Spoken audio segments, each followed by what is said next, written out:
विधानसभेची रणधुमाळी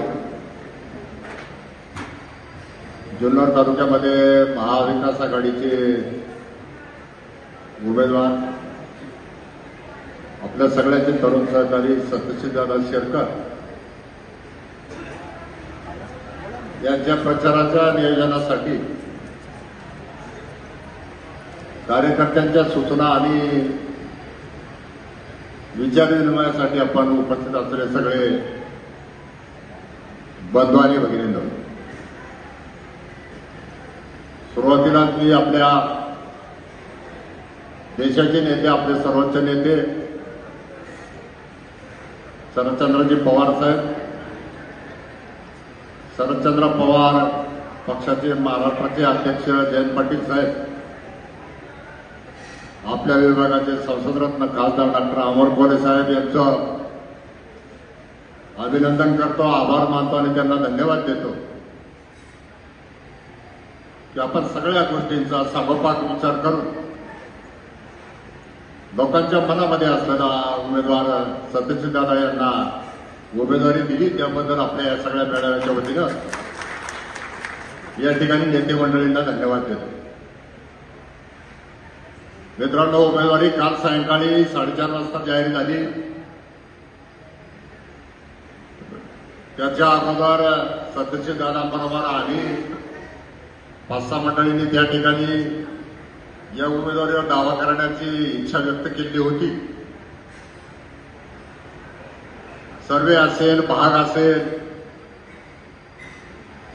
त्याचप्रमाणे तरुणांमधला सहभाग असेल, वय असेल, या सगळ्या गोष्टींचा सांगोपांग त्या ठिकाणी विचार होऊन महाविकास आघाडीतील तुतारीच्या पक्षालाही जागा सुटल्यानंतर आम्ही सगळ्या मंडळींनी आदरणीय पवार साहेबांना भेटून त्या ठिकाणी सांगितलेलं होतं. त्याच्यामध्ये मग चौगुले साहेब असतील, तुषार भाऊ असतील, अंकुश शेठ असतील, मोहित ढमाले असतील, माझ्यासहित सगळ्यांनी आदरणीय पवार साहेब जो निर्णय घेतील तो आम्हाला शिरसावंत असेल आणि त्या पद्धतीने आम्ही त्याची अंमलबजावणी करू. त्या अनुषंगानं काल निर्णय झाला आणि आज अत्यंत थोडक्या नोटिशीनं काल सकाळी दिलीप भाऊ खोलेच्या घरी आम्ही काही सहकारी त्या ठिकाणी बसलेलो होतो. आता वेळ थोडा राहिला म्हणून आपल्याला निदान कार्यकर्ते तरी एकत्रित येऊन त्यांच्या मनातली घालमेल, कारण उमेदवारी तोपर्यंत घोषित होत नव्हती, चर्चा करण्याच्या निमित्तानं आपण एकत्रित आलो पाहिजे असे आमचा विचार झाला. त्या अनुषंगानं आपण मीटिंग बोलावलेली होती. काल सायंकाळी योगायोगानं आपण त्या ठिकाणी उमेदवारी आपली अधिकृत जाहीर झाल्यावर आपण त्या गोष्टीचं स्वागत केलं. तुषारभाऊ थोडासा ते पुढाकार घेऊन मीटिंग या ठिकाणी बोलावली, ती त्यांना धन्यवाद देईल आणि त्यांच्या आत्मसुस्थेवर आपण एवढ्या मोठ्या संख्येनं तालुक्यातल्या प्रत्येक भागातले कार्यकर्ते उपस्थित झालेत. मी तुमचं सुद्धा या ठिकाणी स्वागत करतो. मित्रांनो, आजच्या सभेमध्ये आपल्याला आता सत्यशीलदादांना त्या ठिकाणी निवडून आणायचं. आज बाकी राजकीय भाषण करण्यापेक्षा आपल्या महाविकास आघाडीमध्ये काँग्रेस पक्ष असेल, शरदचंद्र पवार पक्ष असेल, उद्धव ठाकरे साहेबांची शिवसेना असेल आणि इतर घटक पक्ष आहेत, या सगळ्यांचा सहभाग महाविकास आघाडी स्थापन झाल्यापासून राहिला. लोकसभेला आपण सगळेजण एकजुटीने त्या ठिकाणी सामोरे गेलो. जशी आम्ही त्या ठिकाणी उमेदवारीची इच्छा व्यक्त केली तशी महाविकास आघाडीतील एक प्रमुख पक्ष उद्धव ठाकरे साहेबांच्या सेनेचा सुद्धा त्या ठिकाणी त्यांना वाटतं की आमच्या पक्षाला ही उमेदवारी सुटावी. म्हणून काल अधिकृत उमेदवारी घोषित होईपर्यंत प्रत्येकाला ते मागण्याचा अधिकार होता, अशा प्रकारचं माझं मत आहे. आजही आपल्या या सहकारी पक्षाचा एक मेळावा त्या ठिकाणी आहे म्हणून ते सहकारी आपल्या सुद्धा त्या ठिकाणी त्यांना वाटतं की आमच्या पक्षाला ही उमेदवारी सुटावी. म्हणून काल अधिकृत उमेदवारी घोषित होईपर्यंत प्रत्येकाला ते मागण्याचा अधिकार होता, अशा प्रकारचं माझं मत आहे. आजही आपल्या या सहकारी पक्षाचा एक मेळावा त्या ठिकाणी आहे म्हणून ते सहकारी आपल्या बरोबर दिसत नाही. पण नंतरच्या काळामध्ये त्यांनी त्यांच्या भावना व्यक्त केल्यानंतर आम्ही काही प्रमुख मंडळी निश्चितपणाने त्यांना भेटण्याचा प्रयत्न करू, त्यांच्या भावना समजून घेऊ त्यांच्या पक्षीय स्तरावरचे राज्य स्तरातले नेते त्यांना भेटतील, भूमिका मांडतील. खासदार साहेबांना सुद्धा आपण त्यांचं म्हणणं काय आहे हे सांगण्याचा त्या ठिकाणी प्रयत्न करू आणि त्यांनी सुद्धा आता या आपल्या भूमिकेबरोबर राहावं अशा प्रकारची विनंती आपण त्यांना करणार आहोत आणि मला वाटतं त्याच्यामध्ये यश निश्चितपणाने मिळेल. मित्रांनो, आता माझ्या माहितीप्रमाणे मंगळवारी आपल्याला उमेदवारी अर्ज दाखल करायचा शेवटचा दिवस आहे. त्या दिवशी आपल्याला मिरवणुकीनं सत्यशील दादांचा उमेदवारी अर्ज दाखल करायचा. आज आपण सगळी मंडळी या ठिकाणी जमला आणे पठारापासून तर आंबे आदवीच्या पठारापर्यंत, आण्यापासून नाण्यापर्यंत मधला आपला तालुक्याचा सगळा भाग, पूर्व भाग, असे सगळे प्रकारचे कार्यकर्ते इथं आले. शरद पवार त्यांच्याबरोबर कोण राहतो, उद्धवसाहेब ठाकरे त्यांच्याबरोबर कोण राहतो, काँग्रेस बरोबर कोण आहे, कोण पक्ष सोडून गेलेले नाही आणि कोण निष्ठावंत आहे, कोण हा कारभार नीट करणार आहे, हे महाराष्ट्रातल्या लोकांनी हेरलं आणि परत आपल्याला खासदारकीच्या निमित्ताने कधी नव्हे एवढा 50,000 मताचा डोंगर देऊन, 1.5 लाख मताचा डोंगर देऊन आपल्याला निवडून आणलं.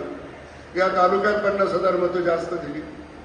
इतका चांगला लोकांचा विश्वास आपल्यावर असताना आपण सक्षमपणे आपला उमेदवार निवडून येतोय, परंतु गहाण राहायचं नाही. विरोधकांचं असं चाललंय तर ते रोज तुम्हाला सगळ्या तालुक्यात सांगत होते, अहो ते आनंदरावचं शरदरावचं पटत नाही, शरदरावचं सत्यशीलचं पटत नाही, आमचं सगळ्यांचं पटत आहे. हे कोणाकोणाला पाहत नाही. ती सगळी लोक ह्या भानगडी करत होते आणि त्या भानगडीवर काल पूर्ण विराम झाला आणि आणून आपले हे सगळं खटल्याचं घर जे आहे महाविकास आघाडीचा, ते सगळं एकत्र आहे. उत्तम प्रकारचं नियोजन आपण करू. आताच माझ्या मित्रांनी सांगितलं आल्यावरून किती गाड्या पाहिजेत.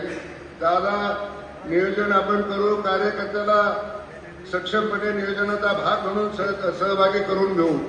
परंतु इलेक्शन अत्यंत बारकाईने करायचं असतं मित्रांनो. डोळ्यात तेल घालून इलेक्शन करावं लागेल. स्पर्धा असते आणि स्पर्धा कमी समजायची नसते आणि सक्षमपणे त्याला तोंड देण्यासाठी आपल्याकडे सगळे अनुभवी मंडळी आहेत.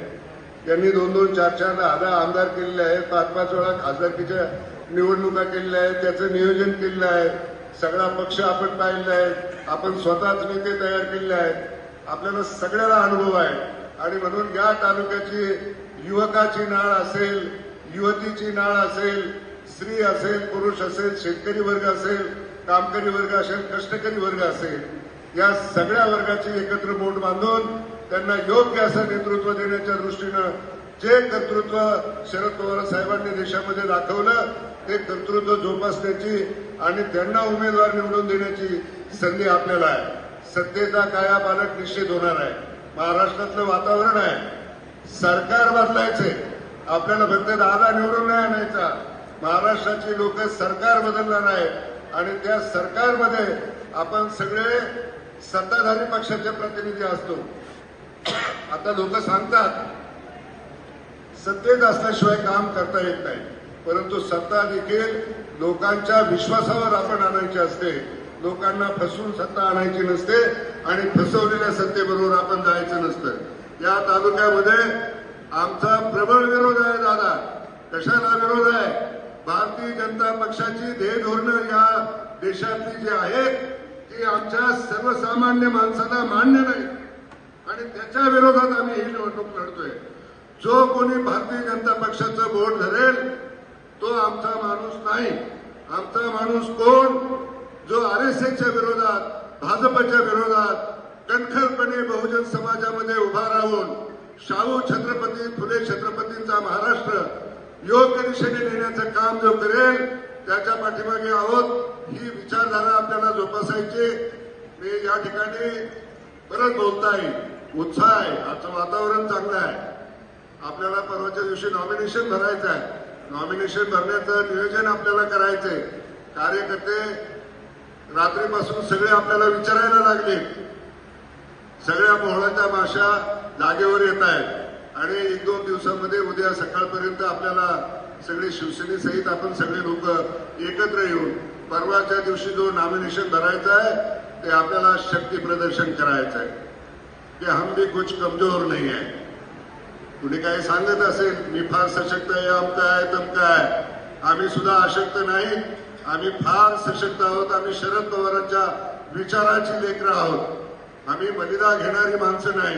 आणि म्हणून आपल्याला सगळ्यांना काळजीपूर्वकपणे परवाच्या दिवशी नॉमिनेशन भरताना माझी सगळ्या कार्यकर्त्यांना विनंती राहील की महाविकास आघाडीचं जे नियोजन असते एक ठराव मांडतो की महाविकास आघाडीच्या सर्व नेते मंडळींनी या तरुणावर जो विश्वास टाकला त्या तरुणाला हा तालुका निश्चित प्रकारे आमदार करेल आणि हा उमेदवार निवडून आणण्याची जबाबदारी आपण सर्व मंडळी या निमित्ताने घेत आहोत.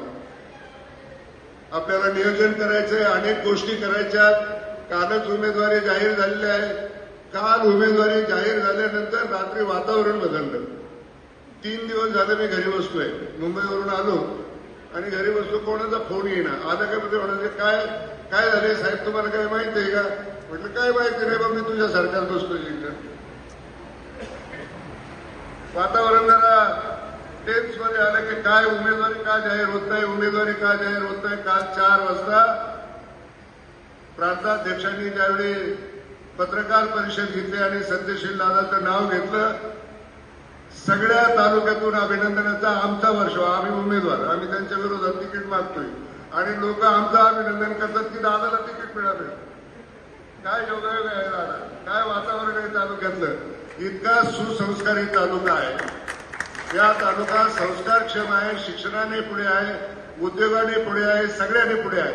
हा अग्रगण्य तालुका आहे महाराष्ट्रामधला आणि या अग्रगण्य तालुक्याची उमेदवारी आपल्याला मिळाली. राजकारण जर पाहायचं म्हटलं तर गेल्या 10 वर्षामध्ये 5 वर्षामध्ये आपण राजकारण पाहिलं की सातत्याने आपल्याला अपयश येत होतं. 10 वर्ष पहिल्यांदा आमदार झाला, परत शिवसेनेचा झाला, परत मनसेचा झाला, परत आपला झाला. हे असा सारखं हे त्रांगलं चालू होतं. परंतु मागच्या वेळेला खासदारकीला डॉक्टर अमोल कोल्हे उभे राहिले. आपण सगळ्या पक्षांनी एकत्र आलो. आपण करती धरती मंडळी या परिसरातले सगळे एकत्र झालो आणि अमोल कोल्हे साहेब निवडून आले. अमोल कोल्हे साहेब निवडून आल्यानंतर आपण आमदारकीचा सीट देखील सक्षमपणे निवडून आणलं. आणि महाविकास आघाडीतले सर्वच पदाधिकारी, महिला बंधू आदी भगिनी या ठिकाणी सर्वच नेत्यांनी सविस्तर चर्चा केलेली आहे. आज उमेदवारीपासून तर मागणीपर्यंत आणि विरोधक आपला संभ्रम कसा निर्माण करण्याचा प्रयत्न करत आहे दिलीप बाबूंनी या ठिकाणी सांगितलेले. आम्ही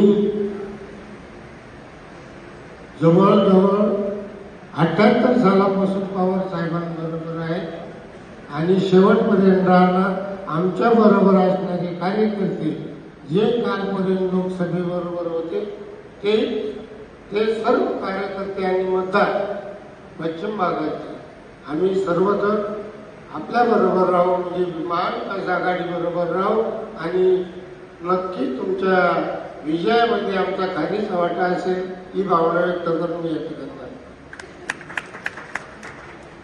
आपण महिला भगिनी लोकसभेला अतिशय चांगल्या प्रकारे काम केलं, तसंच आता या विधानसभेला अतिशय चांगल्या प्रकारे काम करू.